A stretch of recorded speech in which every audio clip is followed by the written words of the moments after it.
احنا جينا بقى للصيف والشمس والجو الحر. ما معكش تشتري كاب؟ تعال نعمل شعرنا كاب. يا ابن اللعيبة، يا دي الفكر دي على ده بقى الرجولة عنده زايدة شوية، فقال لك لازم اربي شنب في ظهري عشان اللي يشوفني من ظهري يعرف ان انا راجل.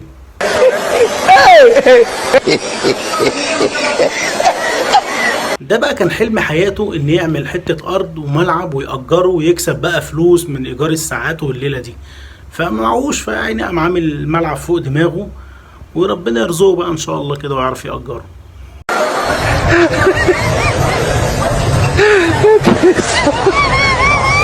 هو انا مش فاهم ايه الدورية اللي في النص دي، قصدك بيها يعني؟ قصدك انت عامل نافورة مثلا عشان الجو حر فتنزل على نفسك ميه كده وانت ماشي عشان الشمس والحرارة، ولا مش عارف والله دي ايه المقصد منها؟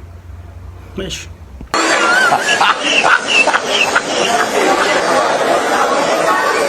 يا ابن اللعيبة، انت اتعملت ازاي دي؟